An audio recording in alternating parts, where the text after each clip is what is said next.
let's effing go! Because finally, the Bloodline have an actual faction that can challenge them for their dominance.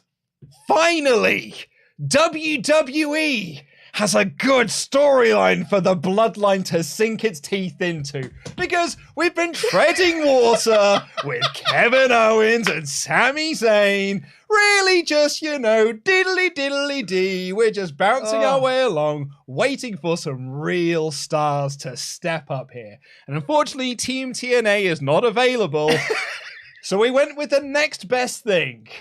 Dominic fucking Mysterio! Welcome to the WrestleTalk Podcast. I am Luke Owen, DAD, your Jam That Champion. I am joined by also the Quizzlemania champion as well. Yeah. Also, Chopper P. Quinnell is here with me as well to talk about Monday Night Raw, which was last night. It's really good that you waited more than 15 seconds to do the swear, because YouTube demonetizes videos if you have a swear in the first 15 seconds. Well, so it's thankful, Pete, yeah, that we've got a sponsor for today's episode. We're sponsored by Geology. Everyone, take care of your skin. Take care of the way that you look, the way that Dominic Mysterio does. Be like your one true king of Monday Night Raw and look after yourself using our promo code WRESTLE70. Click the link in the video description down below. Take a very simple quiz. And that's 70, but right there. I'm giving you 10. I'm giving you 20. I'm not giving you 30, not giving you 40, not giving you 50, I'm not giving you 60, I'm not giving you 69. I'm doing literal one better than that. 70% off your trial set. Geology. Click the link in the video description down below. We'll go into that in a little bit. But of course, here we go. Let's talk about, we've been saying since Triple H took over creative, the best thing on Monday Night Raw is the Judgment Day. That is correct. And finally, Triple H is realizing this himself. Because the entire third hour of this show was dedicated to the Judgment Day. I loved it. I loved it so much. I love the fact that the Judgment Day are the best thing on Raw, and I love the fact that they are being treated like they're the best thing on Raw.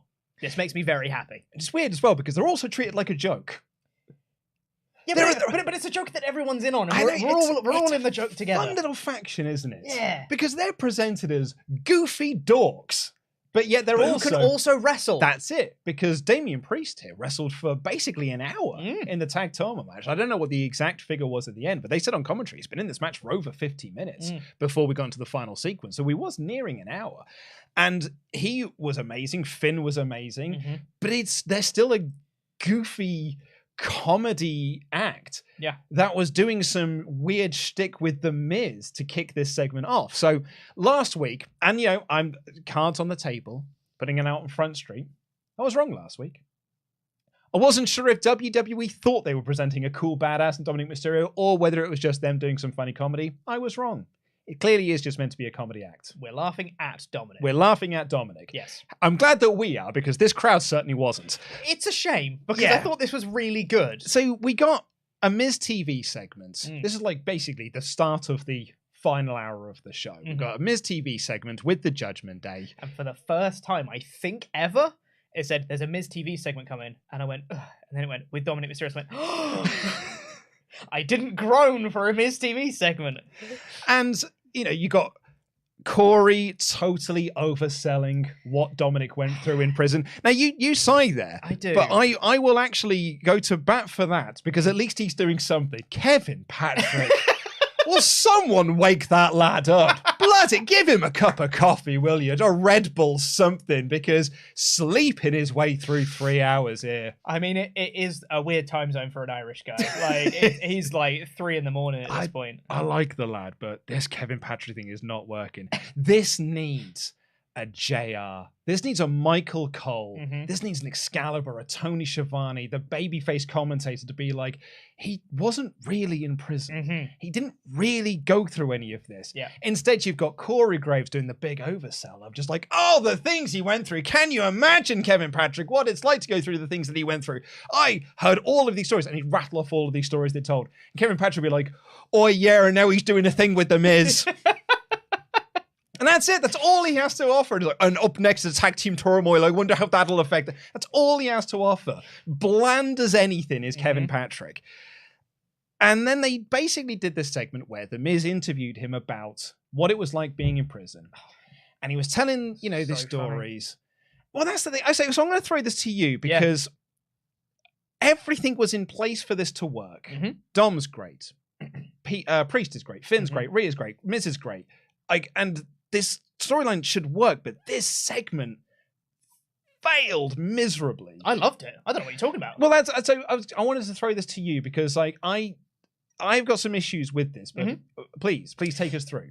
So first off, Dominic looks like a proper bellend. Came out with his sunglasses and the mask covering his mouth. Wonderful look for Dominic. I love that. Came in and he was sitting down and, Corey was doing the big oversell about his time in prison and all that stuff, which I think was fine in the lead up to the Miz TV segment. Him continuing to do that through the main event, I was like, all right, Corey, tone it down now. But in the lead up to this segment, I thought was great. And Miz was initially playing it seriously, like, Dominic, can you please tell me about your experience in prison? And Dominic's like, snitches get stitches. I can't say. I was like, that's very funny. That's great. And then Finn Balor comes in. He's like, it's okay. You're free now. You can share your experience. Like, really playing up, like, the trauma of going to prison.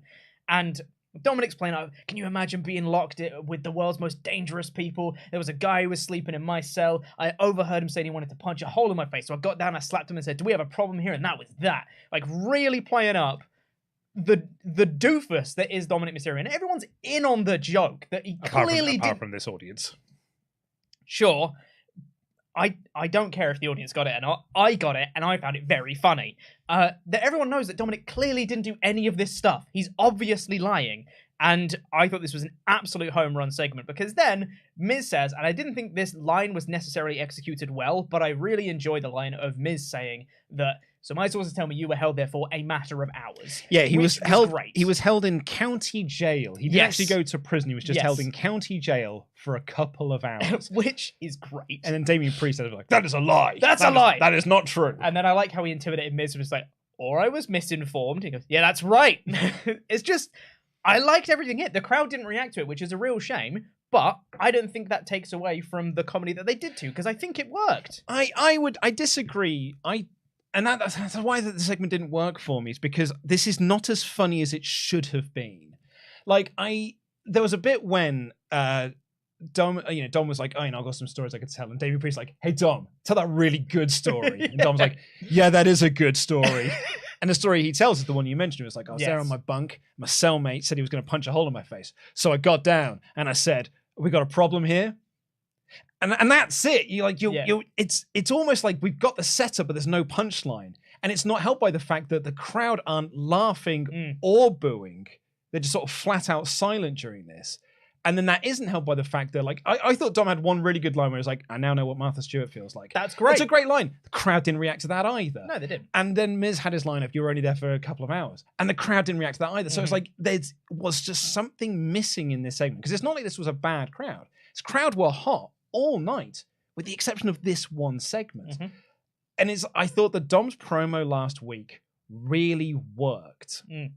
But this one didn't, and I don't quite know what the missing piece of it was. Because you're right, like, there's all the elements are there for it to work, and one of the stuff they had in there was funny. It's just none of it landed at all. For me, that doesn't matter. I don't need the crowd to laugh to know that something's funny. And it was, if the crowd didn't like connect with it for whatever reason, oh well, that's what our barometer. That's what our barometer is, though, right? That's what we were talking about. Like, wrestlers getting over is based on crowd reactions. I guess, but I think it doesn't matter for me so much for comedic segments. Like, for me, crowds can laugh at the pee pee poo poo jokes. I'll be like, that's not funny. Like, I don't connect with that at all. Yeah, but I know, but we can at least say, well, I didn't laugh, but the audience, it clearly worked for an audience. There was an audience that liked this. In the same way that I always bring this up, Lana Rusev Lashley, it was a terrible storyline. I did not like it, but the crowd ate it up and lapped it up. Sure did. So it clearly, that is work. Something I didn't get, but it did work. This is something that I thought should have worked, but it didn't. I'm just going to put it down to the crowd. I thought they did the work they needed to, and maybe a couple of lines weren't executed enough. Maybe there wasn't quite enough breathing room or comedic timing or whatever, and you can pick apart the segment. But I think what they had was a really good furthering of Dominic's character, and we all, apart from the crowd, laughed along with Dominic being a bellend, and that was the point. And I like that. I wonder if I don't think last week's promo really got over what this new character is. So then just throwing this character out there I just don't think this. I don't think the audience is really connecting to what Dominic is trying to do or what WWE are trying to do with Dominic. I think if you'd have done this in a couple of weeks' time after doing more backstage segments like the one you had last week, you might have been able to. This might have worked better. But you needed to do this here because you were then going to go into the hour-long tag team gauntlet. Yeah. So while I had my little quibbles with Miz TV, which I thought was a segment that was not as funny as it should have been, the tag team gauntlet was a perfect little escalation of challenges. The Judgment Day went from start to end. They started this, they ended it. So this for the number one contendership to the Usos, by the way. Yeah. Unspecified when. It's not at the Rumble. Could be on Raw. It's just sometime. At some point soon. Yeah. I'd imagine it will be a Raw either before or after the Rumble. I think if it was at the Rumble, they would have just said at the Royal Rumble. Probably, yeah. But it started off with the Judgment Day versus Good Brothers, which was fine. It was all right. It was all right. Worked over Gallows' leg for most of it. Yeah. Good Brothers went to do a finishing move. Dominic Mysterio tripped Anderson on the outside. That led to Finn Balor rolling him up, and they got the pin. Yep. Absolutely fine. Then we got the Judgment Day versus Hurt Business. And when they announced that Hurt Business were in this, well, they didn't call them the Hurt Business. It was Cedric and Shelton. But we've seen them get back together via MVP in backstage segments. And even earlier in this show, MVP was trying to make amends with Bobby Lashley. And he said, look, I've already started to put the pieces in place for Cedric and Shelton to get their careers back on track. I don't think this was a good advertisement for that because they lost quite easily. They did lose quite easily, but I think... Okay, so obviously what you wanted to do was have Judgment Day go the whole way, and it linked in with the Miz TV segment and all that stuff. I would have thought that you'd have had them win here, but unfortunately you needed Judgment Day to win, which is a shame. Just don't put them in this match then. Yeah, I guess. I mean, I still think it's fine because the Hurt Business hasn't been formed yet.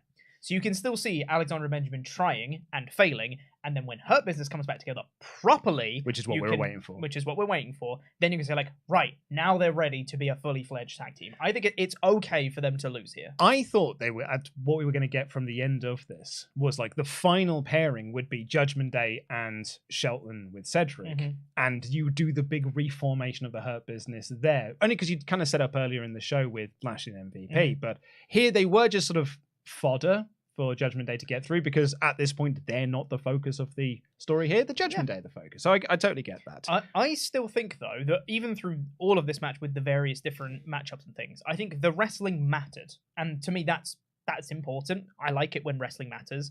And the fact that Alexander and Benjamin did better than a lot of people thought they would because they haven't been presented at all on Raw, them actually being like, oh no, they got some good offense in against Judgment Day. Like that's step one. Them actually doing something in the match, that's good. And then you can build on that when they reform Hurt Business and become a proper tag team. I'd say doing something is a stretch. I think they were there. They had a really hot start when they did the big dives. Cedric and Shelton had some really good tag team offense. There was a lot to enjoy. It was not as good as our next pairing, which was Judgment Day versus Alpha Academy, with Alpha Academy as the baby faces. And it worked. Good Lord, this worked. Oh, the crowd just wanted Otis. I have no idea what happened to this Alabama crowd, but the second that Otis was on the apron, and it was weird because they were in the babyface corner as well. Yeah. And it's the heels working over Chad Gable, building to the Otis hot tag. And this crowd got rabid for an Otis hot tag. Yeah. And I guess it's because we haven't seen it in front of a crowd for so long. It's so easy to forget how good of a babyface Otis is because this hot tag ruled. He's so good. Awesome this hot tag was. How would you feel about an Alpha Academy babyface run? On the strength of this, I'd be well in for it. I think you could quite easily get over shush as a babyface thing. Yeah, absolutely. Instead of shushing the crowd, you shush your opponents. Yep. Easily get this over as a babyface thing, and damn, Otis was so good here. He was great. When he set up to do the caterpillar. Oh my god! When Damian Priest started doing Jenny legs, I was like, where have I seen this before? And then he flopped on the mat, and Otis did the turn like, as soon as he turned, I was like, oh, it's the thing that I haven't seen in ages. It's the caterpillar spot. It's 2019. Oh, really? Mate. It's like early 2020 when they were doing the Mandy Rose Otis stuff. Like that was like Otis's big full. Yeah, him WrestleMania match with Ziggler, that was still babyface. Oh, he lost the Money in the Bank to Miz, that was still babyface. Was it 21 when he turned heel? Yeah, but like in front of crowds. Yeah. Of course. It's 2019, early 2020 was the last time we've really had babyface Otis in front of an audience like this. Yeah.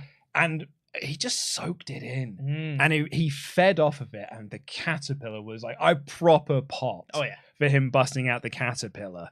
And the finish of this, I thought, was great. Really good. So good. Because Otis is on this tear. He sets up Balor in the corner to do the Vader bomb. And Balor pulls Gable on top of him.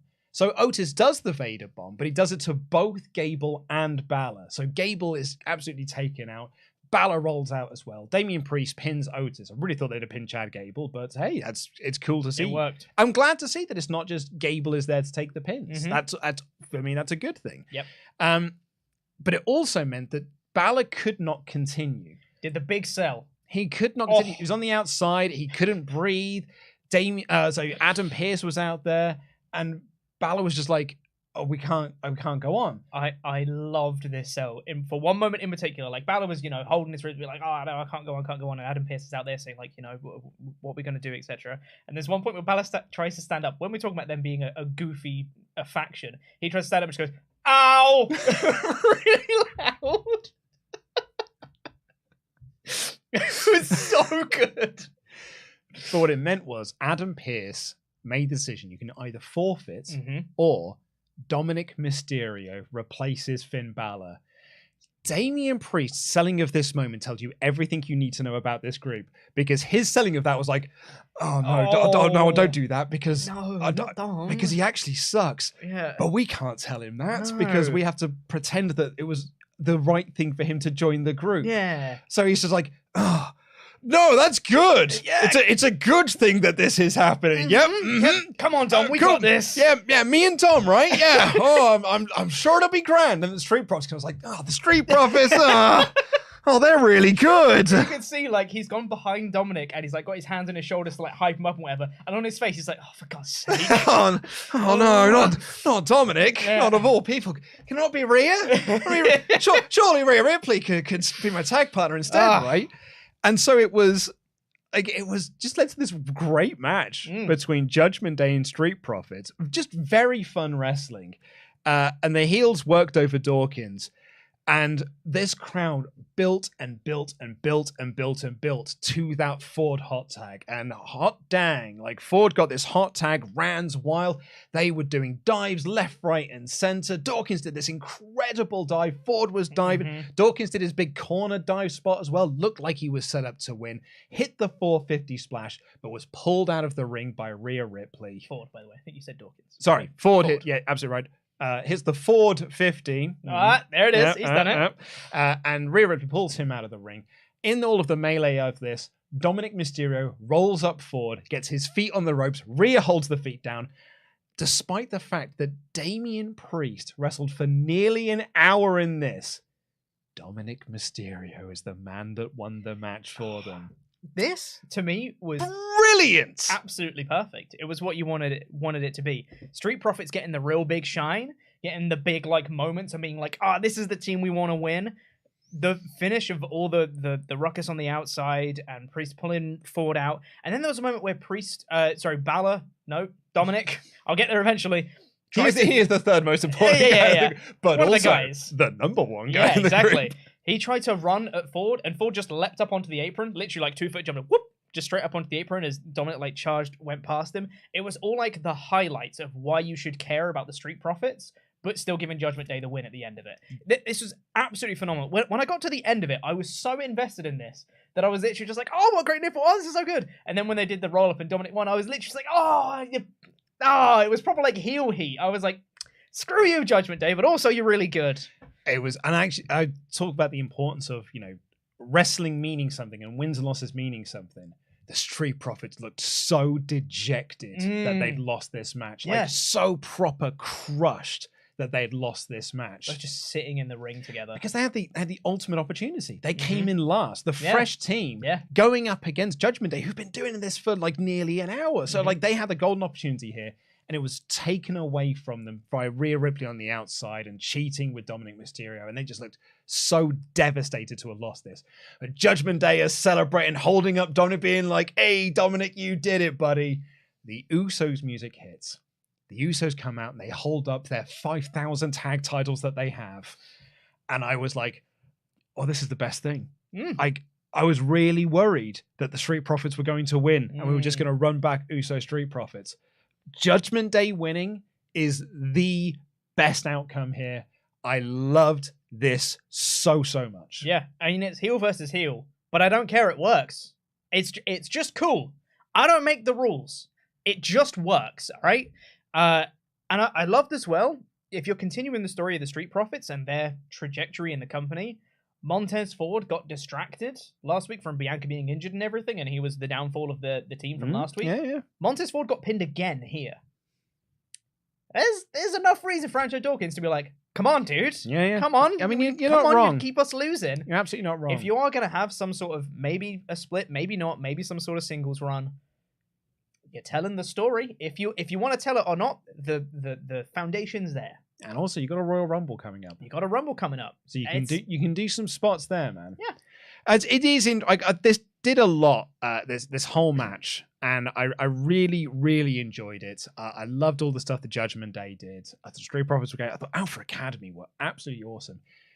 I mean, MVP. You can't probably say like Damian Priest. Yeah, dude, like wrestled for nearly an hour, and yeah, it's a tag match. You know this earlier. He looked unfazed by the amount that he had gone through. Yeah. It was awesome. It was so great. Yeah, I thought this was a wonderful segment, and it places a nice focus on tag teams. Thumbs up from me. Love a bit of tag wrestling. And it makes the Usos Judgment Day match feel very important. Really does, which is great. There was a moment that I did have a bit of a giggle at, though, with Corey Graves' commentary. It was the first time in the match where Priest and Ford tagged in, and they're sort of like having this big epic stare down. And Corey Graves like, man, two badasses right there. And Ford immediately starts dancing. And I was like, less of a badass when he's doing that, though, isn't he? No, he's very badass. He's just charismatic, Luke. He is charismatic, that is for sure. Yeah. I thought this was awesome. My question would be, though, because, look, we can argue it's Bloodline versus Judgment Day, but really, this is probably just a one and done tag match. I don't think Roman's getting involved in this. I don't think Solo... We're not going to get like Solo Sikoa versus... I mean, we'll get like Solo versus Dominic, but I think this is most likely just an Usos Judgment Day tag match that's a one and done thing. Probably to set up the return of Edge. Because the rumor has it, it's Edge and Balor at Royal Rumble inside Hell in a Cell. Yeah. And we've not got a lot more weeks to start doing that, so... Like 2 weeks, 3 weeks, maybe? 2 Raws left, I think. Yeah, there's 2 Raws left. So, I mean, do you do the tag match on next week's Raw, and that's when you do the Edge return?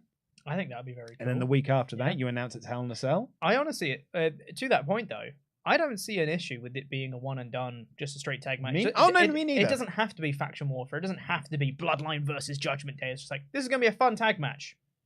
Great. Yeah. No, I wasn't being to be like, oh, that's a bad thing. I was more like, we're setting expectations. Yeah. I don't want people to think of this as like, this is Bloodline versus Judgment Day. Like, we're not pushing Finn Balor into the main event here to go up against Roman Reigns. No, absolutely not. No, We've had that. Well, it was someone in the chat was like, well, this time we can do it right. Maybe we can down the line, but like now is not the time to be doing that. Like Judgment Day versus Bloodline is not the story to be doing now, because the story you should be doing now is Bloodline, Owens and Zayn. Like that's the big thing right there. Apparently the chat is saying something. Is it Elimination Chamber? Read the chat, guys. I don't know. It's only for the tag team champions. Priest was the Iron Man. Yep. Edge lost to the Judgment Day. Sure. Huh. I thought someone said it was at Elimination Chamber. There's one person that said it's at EC. Yeah. Who knows? Yeah. We'll find out. We'll find out. Apparently, it might be at the Elimination Chamber. It could be at Royal. I thought the rumor was it was at Royal Rumble, but we don't know. We'll find out. Who knows? Well, there was supposed to be in the new plans for Edge, there was a report saying that it was going to be a mixed tag match of Balor and Ripley versus Edge and Beth Phoenix. For a second, I don't know why. Miz Maurice? Yes. We've done that, Luke. That's the immediate. Well, it was last year as well. It was Royal Rumble last year. I was like, that was the immediate thing I jumped to. You said a mixed tag match. I was like, it's Miz and Maurice, because it's bloody Miz and Maurice. Yeah. I don't like. I mean, I thought they were going to do this a while back. I thought they were going to do that at Survivor Series with Beth Phoenix, because they literally set Beth Phoenix up in the I Quit match. So yeah, it makes sense. It's just after seeing what they're doing with Rhea Ripley, I don't want to see her just doing a mixed tag. Yeah. With her versus Beth on a one-on-one, that I'm into. Yep. Mixed tag, less into. Yep. Well, let's see what you have to say about this when we get into the Ultrachats. That's what the chat's saying. It's only for the Raw tag belts. Is it? Huh. Where did that come from? Is that so? Are they going to split the titles and they have Judgment Day win? Do you know what? That's exactly what I said. On an outstanding Monday Night Raw, brag there, the Judgment Day emerged victorious in a tag team turmoil match, earning themselves a chance at the Usos' Raw tag team titles. Huh. That is interesting. It is interesting. That really feels like they're going to split the belts. Split the belts. And they're going to have Judgment Day hold the tag belts, which is a great idea. Judgment Day holding the tag belts is great. But the Usos splitting the tag belts like that, that's... And out of nowhere as well. Yeah. There's no precedent for them to suddenly be only vying for one set of belts because the Usos have defended both before. Huh. Interesting. Apparently there was it was on the graphic. They said it 1,000 times on commentary. Yeah. I think it said tag titles. Yeah, I was we just assume it was like, okay, cool, titles. Yeah, I don't really pay attention to that. Yeah, not to those graphics in the corner because it says you're now watching. I was like, oh, no, I've got eyes. I can see. Yeah. Well, there you go. Apparently it's just for the Raw tag titles. It is interesting. Well, there you go. We get into your Ultrachats here. Funnily enough, that's what the topic is. Kevin says, I'm really interested in the fact that commentary kept saying the match was for the Raw tag titles during the face-off. The Usos only raised the Raw tag belt. It's a weird way to split the belts, but I'm at least intrigued. I'm half and half on that. It is a weird way to split the titles, and I don't know if I'm more intrigued by it. And I think the only thing that gives me pause, I'm just like, yeah, but why? Why isn't it because they unified the belts? Yes. They're the undisputed, unified, whatever they are, belts. I'll tell you what it is.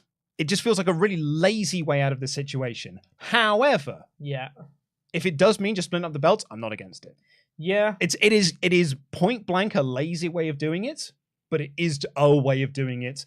I've got the exact same issue with Roman defends one title on night one and the second title on night two. I think that is okay. You can have a match for one of the belts, but you need to do the work in the story to set that up.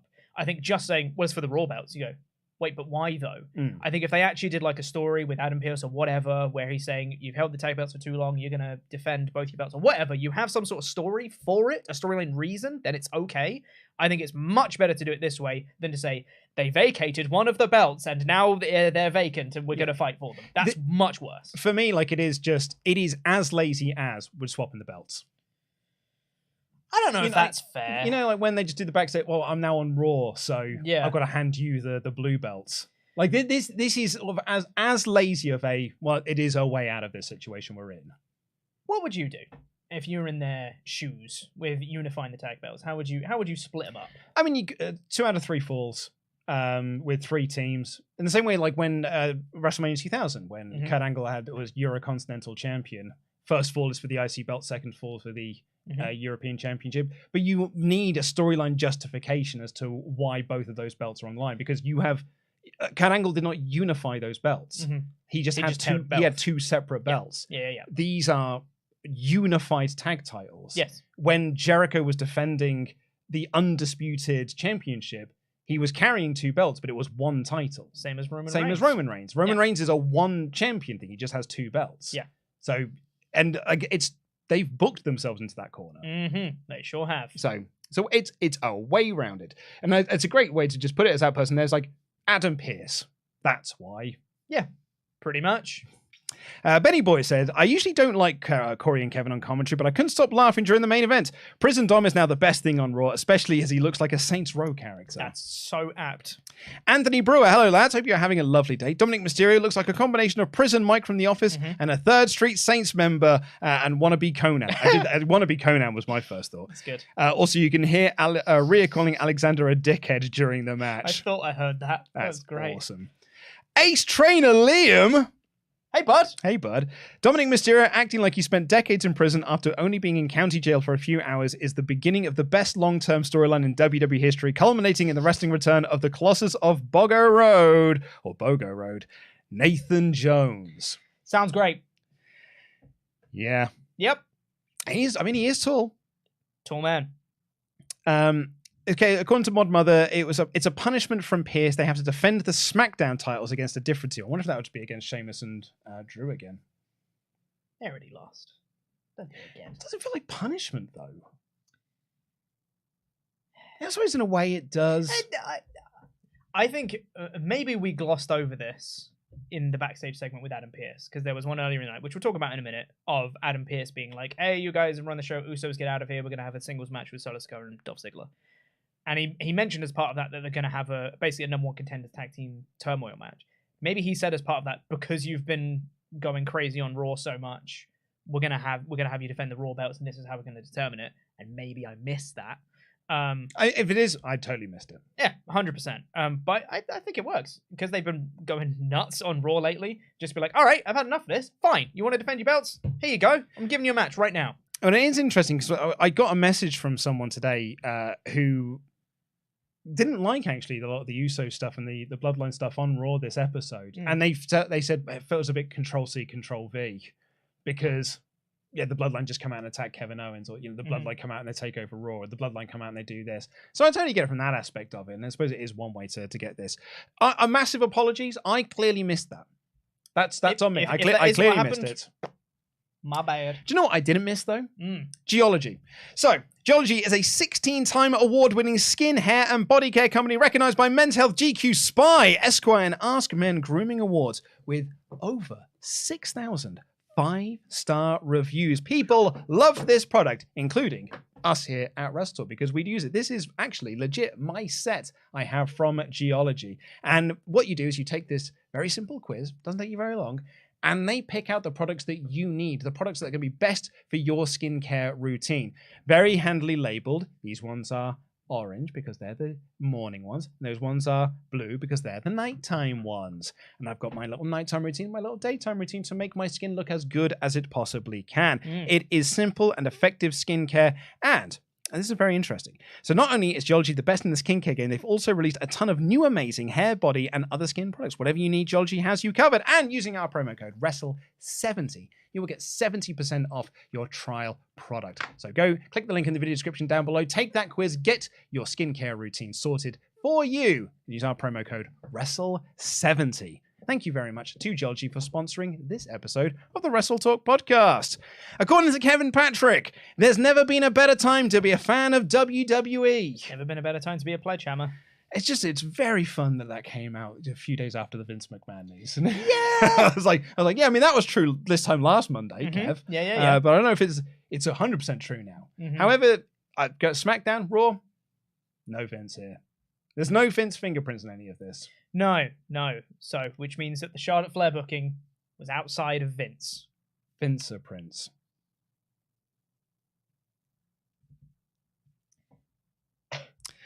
Kevin Owens opened the show to say that he is challenging Roman for the title at the Royal Rumble. We did know this, in fact. Yeah, he did. Yeah. And he said he's going to win. Yeah.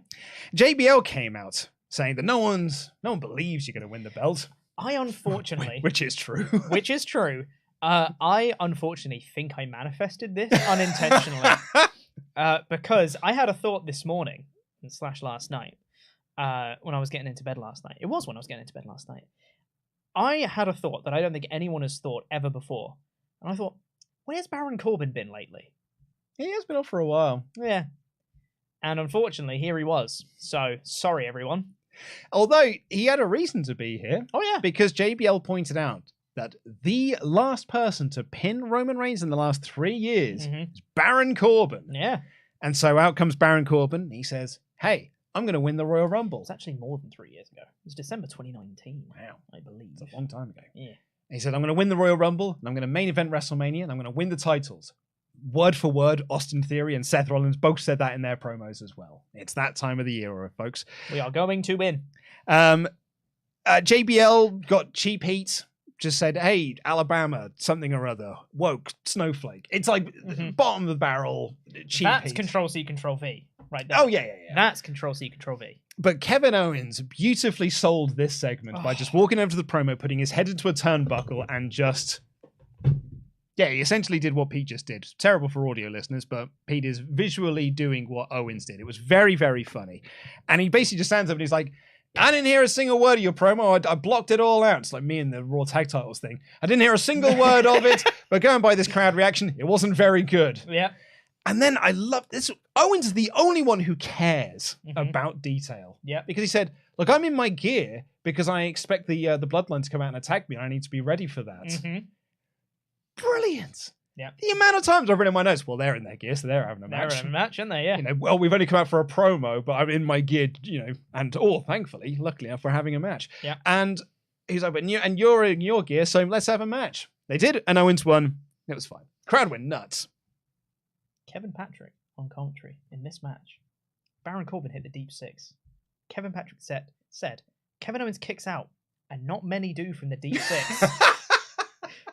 Kevin Patrick, you filthy, filthy liar! Everyone kicks out of the deep six. Well, not many people do, Pete. I don't know what to tell you, bud. Not many people do.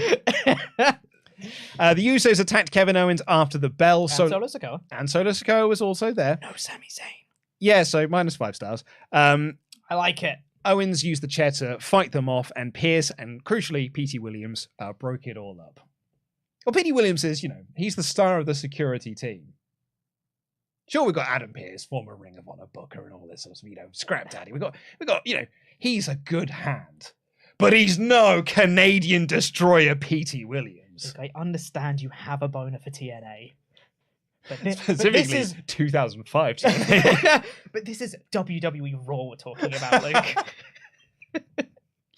So anyway, this is where we had the backstage argument with Adam Pearce. Presumably, this is where I missed the key detail that they are splitting the tag belts. I know that you said I'm sending you back to SmackDown. You're barred from ringside, but then they were on the show later on. But the other key to this, they announced Solo Sikoa versus Dolph Ziggler. And we're getting Kevin Owens versus Sami Zayn on SmackDown this week. We sure are.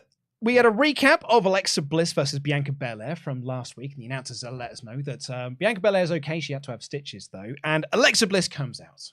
She stands on the announcers table, calls herself the face of evil. She hasn't felt this good in a long time. She's in charge. She's got the whole world in her hands, and she's going to take the title. She's in charge this time.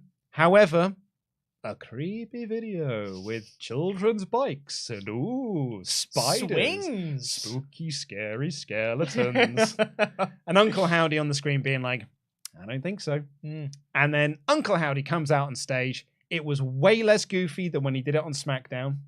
I still think it's Alexa Bliss. Luke.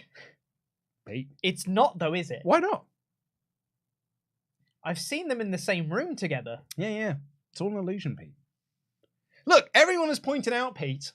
I've seen the Twitter that everyone pointed out that the Uncle Howdy in the video has blue eyes. I believe so does Alexa. I haven't checked. You hope. Does live googling Alexa Bliss have blue eyes?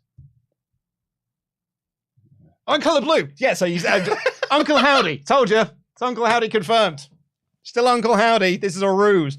Bo Dallas is the red herring, everyone. It's Bo Dallas. How are we all missing this? It's Bo Dallas. He's the misdirect. It's Bo Dallas. It's going to be revealed that Alexa Bliss is Uncle Howdy, and so is Bray Wyatt. But it's the different ones.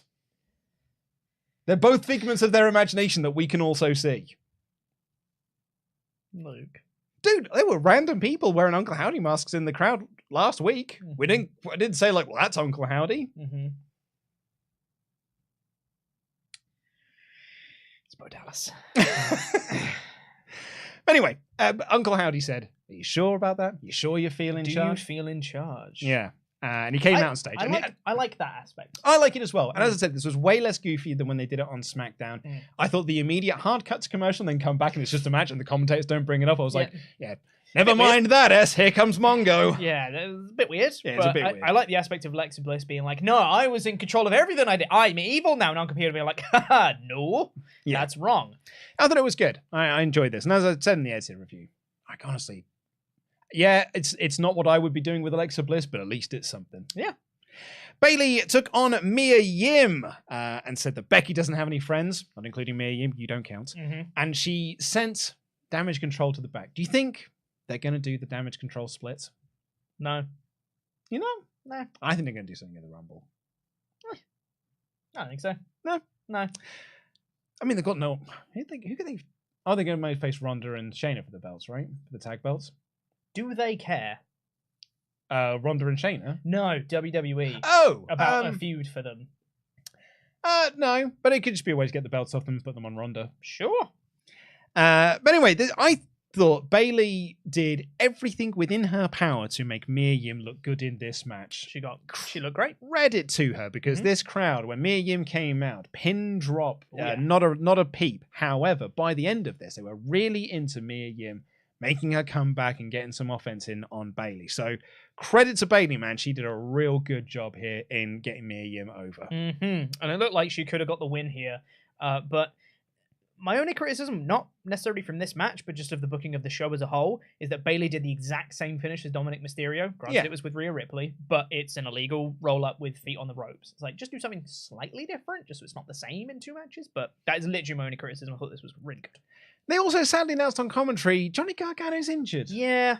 Shoulder injury. Yeah. That's a shame. They said that he won't be out for very long. Which is what they said about AJ as well. Yeah. And they said that, like, Gargano put a tweet up just being like, I really want to wrestle, but they're not letting me. But he said he's hoping to be back as soon as he can, hopefully for the Rumble. Yeah. So Kathy Kelly interviewed Candice about this backstage. And she was like, yeah, it sucks, but also I'm focused on the Royal Rumble. Rhea Ripley walks up and says, by jingo, mate, don't think so. And then they had a match later. This little segment, on the surface, it's a nothing segment. It was just a way to set up a Rhea Ripley versus Candice match. Rhea Ripley has always oozed superstar charisma.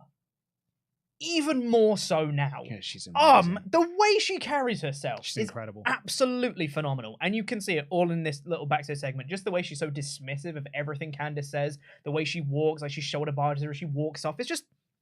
She's so good. She's absolutely the person to beat Bianca Belair for the belts. 100%. 100% she should beat Bianca for the belts at WrestleMania. I'm in. Also, you had Nikki Cross watching on from behind some crates and stuff. Missed that. Oh yeah, it's those little background things. I just saw her being like, hey. She's been doing that a lot lately. She has been doing that a lot. I feel like we're just sort of waiting. I know I'm worried now with Gargano being injured whether we're going to delay that episode slightly. I don't know why we would. Well, and because I thought we were going to be doing Sanity versus... Because Gargano and... You're really on this Sanity thing, aren't you? I think Sanity are coming back. But do you have any evidence Nikki of that? Cross is saying Sanity is coming back. I don't know what is more... She? Yeah, she's been on... I need to swear then Instagram and stuff. Oh, right. And I wouldn't swear on this show, Pete. She was on Instagram and stuff being like, yeah, Sanity's coming back. Oh, right. Well, that makes more sense. Yeah. I thought it was just you just being like, well, obviously Sanity's coming back. It's something that I've been fancy booking since November, Yeah, but exactly. now she is been on Instagram being like, yeah, it's probably happening. Yeah, cool. Austin Theory came out for a promo. Again, dropping a John Cena reference. The champ is here. 100% he's facing John Cena at WrestleMania. He did get watted by this crowd, but he kind of worked his way around it. He worked with it. Very, very good. Yep. Rollins came out on crutches, but then revealed, I don't need both of them. I do need one. I do need one though. Because ow, my knee. Yeah. He is not 100%, but he will be by the Rumble. Mm-hmm. So he's going to be in the Rumble, as is Austin Theory. Both of them said, I'm going to win the Rumble, and then I'm going to main event WrestleMania, and I'm going to walk out the Universal Champion. I mean, actually, Austin Theory said, I'm going to walk out the Universal Champion, and I'm going to walk out the undisputed Universal Champion. Did he say that? Yes. Oh. Yeah. I think he meant United States Champion and maybe that is Universal. Yeah. But either way, I thought Theory was great. I thought Rollins was awesome. When Rollins first came out, I was like, this feud must continue, I guess. Yeah. Can you don't? Well, I mean, not only that, but Bobby Lashley came out. So like, really, like it's the same feud. Back from suspension, Bobby Lashley. Right? Yes, because a few weeks back, Bobby, when he was a heel, because it appears to be a babyface again now. Well, you say heel. Adam Pearce was healing it up at that point. I thought Bobby was certainly the heel during the Brock feud. And I felt that he was being more heelish on TV. But now he is back to just being babyface Bobby again. And he just comes out and he destroys Theory, announces he's also in the Royal Rumble. And then later on he had a segment with MVP where MVP was like, look, he offered the handshake. Bobby didn't take it initially. And he's like, I'm trying to make amends. I'm trying to mend fences here. I've already done it with Cedric and Shelton. We're putting their careers back on track. We've all made mistakes. MVP's like, I almost was a pretty big mistake. A massive mistake. A 7-foot tall mistake. And I really like this because eventually Bobby did, got on his side. They're on the same page. Gave a little fist bump. And then MVP was like, do you know what? I want to expand the business. Well, I don't know if this was necessarily him saying, I want to expand the Hurt business. And it was more like Bobby was saying like, look, we're cool, but I can't get past the history. You turned your back on me. You assaulted me. I can't get over that. We're cool, but I'm not going to join you. We're cool. Don't worry. Little fist bump, but no. And then walked off. And then MVP was like, well, if you want to expand your business, I'm always here kind of thing. So I think he was still saying the offer's there. I read it more as a expanding other business, adding another member into the group. I might need to watch the segment again, but that's what I got from Yours makes way more sense, but that was my read on it. I think he literally just wanted to insert the word business because he said they're going to put the Hurt on the tag teams later. Yeah, expand the business, so they want to name drop the thing. But we had Rhea Ripley versus. Yes, please. By the way, business reunion. Business. All of that. Yes, 100%. All my thumbs up. Rhea Ripley took on Candice LeRae. Candice did start off hot, but Rhea shut her down very, very quickly and won even quicker. Cool. 'Twas a squash match, and I liked it. An extended squash match. I would say this was a squash match. Rhea Ripley. It was a few minutes. Yeah, well, yeah, but an extended squash match. Yeah. And I thought it was great because this is, as I said, like Rhea Ripley should be the person to defeat Bianca Belair at WrestleMania. This is the journey. You put her in TV, give her these big dominant wins. Feel bad for Candice because her quest to avenge against Damage Control appears to be well gone by now. But I thought this was a very good showing for Rhea Ripley. Yeah, really good. Thumbs up from me. Would you like to know one of my biggest pet peeves? Oh. That's slight exaggeration. Okay. Slight exaggeration. So, obviously, we do our edited news and reviews on the main WrestleTalk channel as well. Yeah. And anytime you write your Raw script, you always write Candice LeRae. And it really annoys me. What do I do? Candice LeRae rather than Candice LeRae. You always do EA rather than AE. Oh, yeah, so I do. Yeah. Yeah. So, it irrationally annoys me. Like, just spell it right. I just noticed. Yeah, I've done it there. Yeah. And then I was watching you write your script this morning. I could see it coming in. I was like, I just put Candice LeRae again. I guess I just I'll run it like the train. People don't see it.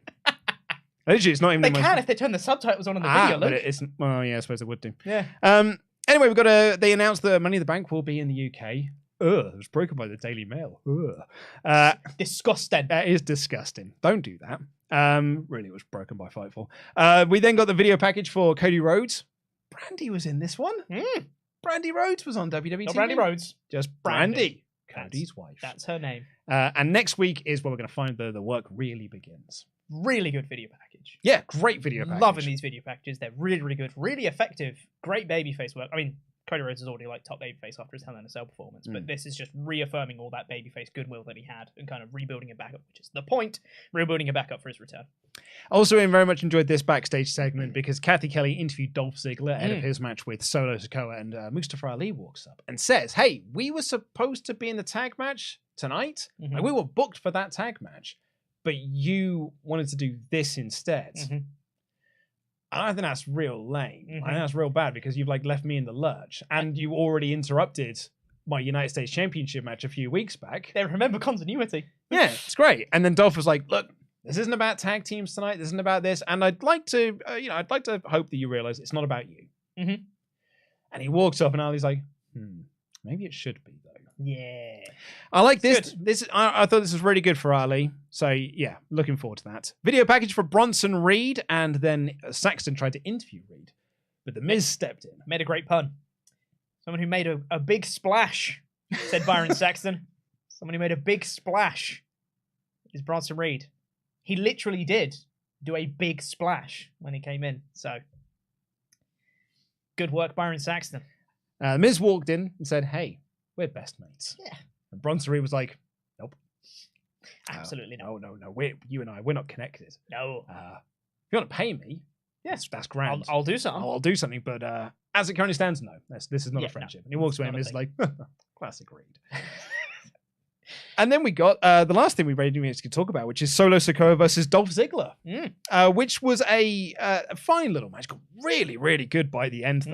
Really good near fall off the zigzag, and a great reversal of it as well, because Solo had him up in the Samoan drop, but he was taunting the crowd, and Ziggler slid out of that to hit the zigzag. Really, really good. And it got so good in the final few minutes. And the finish of this, loved.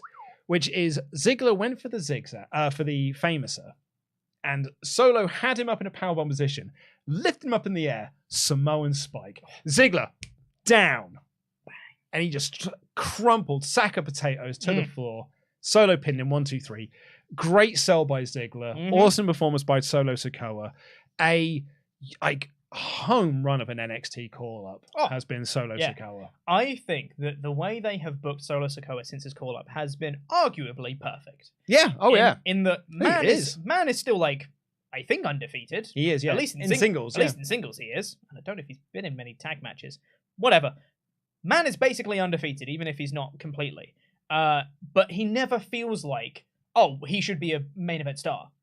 He's not at that level yet. They are treating him like he is a very good upper mid-card talent. Absolutely. Which is exactly where he should be, and which is why the wrestling during matches matters. Yeah, really, I'm a big fan of this. And then last thing to talk about is Kathy was interviewing Bayley. Mia Yim walked up like a real sore loser. Yeah. Yeah. Well, you cheated, so shut up. And then, the Damage Control beat her down because she's got no friends. I'm like, aren't you part of a faction? Yeah. You're with the OC. Literally, an actual official member of the OC. So you do have friends. Sure do. Either way, Damage Control beat her up. She doesn't have women friends. That's the problem. Yeah. And that was the show, because then it was the Miz TV stuff and the Gauntlet match. I thought this was a perfectly fine episode of Raw. That it was this is exactly the sort of average television you'd expect Monday Night Raw to be. Every segment meant something. Every segment built towards something else. The wrestling on the show was very good. Promos were very good. Characters were very good. This is a perfectly solid 4 out of 5 episode. I thought you were going to say 3 out of 5, and I'd have said, that's unfair. I think it's a 4. But I agree. That is a 4 out of 5 episode. It wasn't anything hugely blow away amazing. There were some really good moments on this one, but nothing sustained amazing through the whole show. But some very good, solid building stuff throughout the show. That's it. Was what Triple H has done is he's set a bar. This is what average TV is now. This is what Dynamite had throughout 2020. Was just this really solid level. It's every week's a 4 out of 5. Yeah, sure. It's not they've got this killer hot angle. They've got this big debut. They've got this big whatever. It's just a solidly good wrestling, a really, really good wrestling show. That's what Raw is at the moment. Yep. So thumbs up all round from me. 3 hours is still too long. Well, of course, 3 hours is still too long. That can't be denied. But it helps when the last hour of it is a gauntlet match, which I have a feeling is really going to die of death when it comes to the ratings. Probably. Let's get into the rest of your Ultrachats. But before we do, we have got some special shout-outs here to our $25 and above Pledgehammers on Patreon. Tomorrow is Wednesday, so you know what that means. A brand new Patreon podcast will be released to you in your RSS feed. So last week, it was the mailbag episode with myself and Sullivan Bo Brown. This week, it is the WrestleTalk Behind the Scenes podcast. Me, Pete, Oliver Davis sit down and we talk about all the machinations that are going on. Talk about Survival Series. Talk about the 3 counts. 3 count. Talk about another. We even talk about a series that hasn't been released yet because it's been delayed slightly. Mild spoilers ahead. We don't actually talk about the content itself, so there's no spoilers about that. It's just like the behind the scenes of the series that will be coming soon. Yeah, absolutely. It's a very, very fun time. You'll also enjoy Pete because we get to talk about service stations for like the first 5 minutes. Also, I got a text message actually, which is it's relevant to your interest, Pete, because I know you care about these sorts of things. I got this text message from Abby over the weekend. Went to Oxford yesterday and I stopped at Lee Delamere both ways. So, I mean, that is a top choice service station. And, you know, I wanted to tell you that because you wanted to add it to your list of service stations to go. You can't stop him, folks, in the office. He's always talking about service stations on British motorways. If he's not talking about how massive his penis is, he's talking about service stations on the motorways. Dick 52. I've now got 2 of them. I meant to get my board sorted out, but I don't have a marker for it. Anyway, we're also going to You know the bit in Monday Night War where I'm like, Luke, I don't care about your music choice, which is a bit because I love music, specifically the kind of music that Luke's listening to. I more often than not, I will like what he's listening to. I genuinely don't care about service stations, Luke. This is not a bit. I think it is. I'm making it one. Also, I just want to give a quick shout out as well because we are now less than 100 away from hitting our 70. I know, dude. Like this last few weeks have been nuts for our subscriber. Great. So thank you all so much for our brand new subscribers. We are currently at 69,907. Nice. So that is 93 subscribers away from us hitting our 70k target, where we're going to do a 10-hour Royal Rumble randomizer stream. So. Sounds fun. Get on board with that, people. That's another channel. Oh, yeah. Well, you know, they steal all of our content, so... That's true. I'm just going to steal theirs. What content do they steal? All the content. We came up with Board Game Club. I had actually good on partsFUNknown. They stole that. Yep. It was actually a No Rolls Barred series first, and I stole it for partsFUNknown, but shh. Also... actually today, in fact, in a couple of hours, we're going to be releasing the bonus WrestleTalk Extra that we didn't release in December. Ollie and I recorded it yesterday. I'm going to be going and editing that after I've done this. So it'll be out in about an hour or so. If you are one of our $25 and above Pledgehammers, you get your name shouted out on this show like these fine folks. Always shining, Garrett Albright. You got the music? Oh, yeah. Oh, is it playing? Oh, it's been playing for the whole time. Oh, incredible. Hardshell Hero, Kyle. Hannah A. Baby. Geordie Bus Driver, Harry. The Aztec Warrior, Hector Rodriguez. The Overstepper, James Nepper. Murderous James Murta. WrestleTalk's personal problem solver, Jamie Donovan. I've just seen the next one. Can you do it, please? Viernes al 13º, Jason Gutierrez. Hear me spoken, clear today, Jeremy Smith. John Jenkinson, son of Jenker. And lastly, for this Hall of Fame class, on the 10th of January 2023, Golden John Molden. I've seen the chat said they stole Laurie Blake. Yeah, he's our content. Yeah, exactly. He still does news episodes literally every week, and he did a really good video on Christmas Day of the rappling up rappling? Yeah, he raffled up. He raffled up wrestling in 2022. I love it when he raffles up things. Let's get into the rest of your Ultrachats. Thank you all so much for joining in. WrestleTalk.com/support. Hey, if you're in the mood for clicking links, Geology, click that link too. 70% off using our promo code Wrestle70. Charles Berg kicks things off. Said, I'd just like to remind everyone of a few things. Otis is excellent and always has been excellent. Shelton Benjamin has the best corner knee in wrestling, and WWE said KO's kid is Owen. So in WWE canon, KO has a kid called Owen Owens. Thank you very much. That's great. Also, Charles Berg, I know people have been joining for the Odyssey. The package, not Pete's, has been found. Oh, yeah. We're going to be opening it on the AEW stream. Charles Berg's package has been found, everyone. It was sent to the wrong address. Charles Berg's package. Hashtag Charles's package. We got a message here from Chris who says, I, of course, enjoyed the Alexa segment. The story seems to be heading to a civil war between Alexa, Bray, and Howdy. Some sort of combination of them. Control of the Wyatt Six. Alexa didn't back down. Like she knew he was there, she knew he was there, Howdy. Could have taken out Bray, and he could side with Alexa against him. Maybe Asuka, who's missing right now. Howdy could have been the one who caused Alexa to turn on the feed back at WrestleMania 37, and has too strong for Howdy then. It's a lot of retroactive stuff that I don't think they're going to do. I also like how no one can predict what's going to happen, which is something that's been lacking in most other wrestling program right now, because despite its criticism, it keeps wanting to see what happens next, which I feel is good. Jam that jam. Some of that I do agree with. I quite like the idea of the civil war. So it's less of a partnership between Wyatt and Alexa. It's actually just, it's Alexa against Wyatt. I think that's actually quite nice. Yeah. I think you are also doing a lot, as Pete said, a lot of retroactive booking that I don't think is going to come to fruition. Which is totally cool if that's what you want to do. Absolutely. That's exactly what I did on the SmackDown podcast, being like, do you see all these story threads for the Bloodline?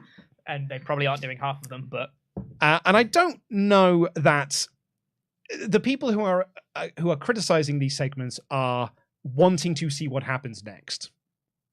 I think I am not like, oh, that's the segment I'm really looking forward to next week. Mm-hmm. When the segments happen, I'm like, oh, that's an interesting development. But I'm not actively being like, next week, I can't wait to see next week's episode to see what the next beat is. I'm curious to see what's next, but I'm not looking forward to it, if that makes sense. Well, no, I think that maybe makes sense. It's like, I'm curious to see what it's going to, but like when I think about next week's Raw, that's not a segment I'm thinking of. Yes. Like at the moment, it's Judgment Day and Bloodline. It's Kevin Owens and the Bloodline. Like that's the stuff. It's what we're doing next with Rhea Ripley. Like that's the stuff I'm looking forward to on Raw. Vandalia 1998 said, so I guess Mrs. new character is paying people to be friends and play with him. First Loomis and now Bronson. Benny Boy 004. Luke, you missed the crucial cameo in that backstage segment with P.D. Williams, Adam Pearce, and the Bloodline. Kenny from the Spirit Squad. I mean, look, I know we're in a 2005, 2006 nostalgic period, guys, but the Spirit Squad.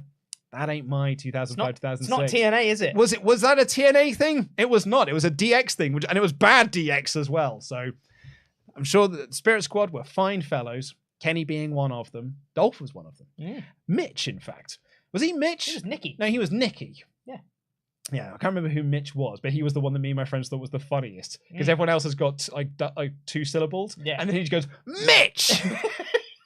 Which we thought was the funniest thing. But he's no P.D. Williams. BM Whitehouse says, hear me out. At Elimination Chamber, we have the Hurt Business versus Bloodline. And if any member of the Bloodline is pinned, Bobby Lashley wins the WWE title. This would be Lashley's reward for Pierce firing him and the reason the Bloodline turns on Sammy. I've heard worse ideas. Yeah. Like a lot of them we get in here, I've heard much worse ideas. It's not the worst one I've heard. No. And as a way to split the belts, it is a way to do it. I think if they did that route, they could make it work. If they do enough story beats and work around it, they could make that work, I think. Goki said, if they sell the company, do you think Triple H gets the boot from creative and the new owner brings in somebody else to run it? I have no idea.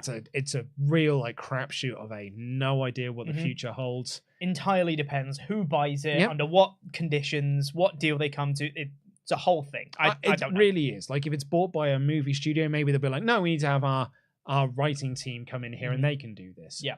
But that's a hypothetical. Disney may buy it and be like, no, we'll just keep things as is. Totally. Because you guys have got the experience, you know what you're doing here, so we'll just run it as, Vince's whole deal is Vince came back to be in control so that when they do the sale, he can remain in control. Yep. I'd imagine that would probably be part of the negotiations he wants to do. And if Vince is, as he said in his statement, very happy with the management as it currently is, if he's in control, maybe he just wants to keep it the way it is. Just sell the company, $7 billion in the back pocket, make the company private again, and just keep it as it is. Yeah, you are making money, but just make money for new people. For the company that buys it. That's it. We don't know. It really is like we'll see. And I don't think we're going to even see this year. I feel the ramifications of this will be felt much later down the line. And Anton here says, didn't watch Raw, just want to remind you that Kings of the Black Throne versus Kingston and Ortiz is on Rampage on Friday, as is Willing Nightingale in a street fight. Review it, you cows. We don't have time. Yeah, unfortunately, we don't have time for Rampage. And it's got no one to blame but itself. It's been lacking. It was lacking for a lot of 2022. And in classic WrestleTalk fashion, as soon as we stop reviewing it, Tony Khan's just gone, well, we're going to put some really good stuff on Rampage. It's like, could you not do that another time? Yeah, come on. When we were reviewing it. Come on, Tony. But that is all we've got time for on this edition of the WrestleTalk Podcast. Thank you once again to this episode's sponsor, Geology.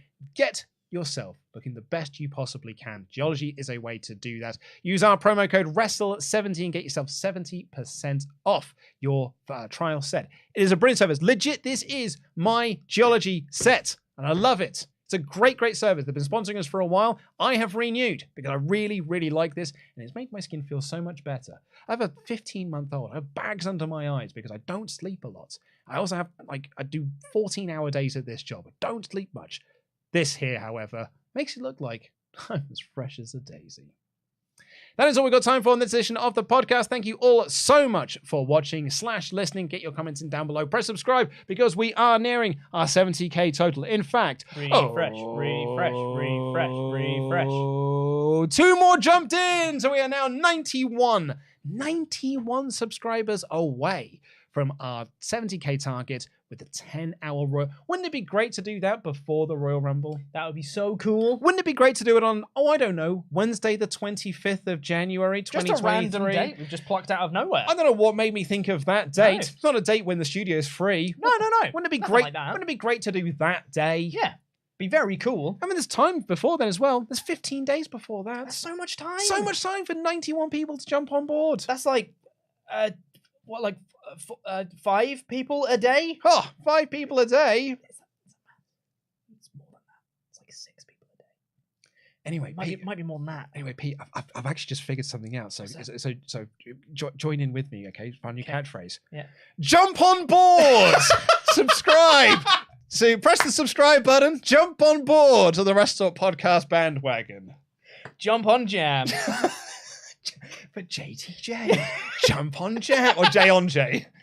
George, everybody. Jump on board. Press that subscribe button. We'll try and get us to 70k. We really do appreciate everything. Geology, thank you so much. Leave your comments down below. Press the thumbs up button and all that good jazz. I've been Luke and DAD. That's been Chopper Beat Quinell with the massive penis. Jam that jam.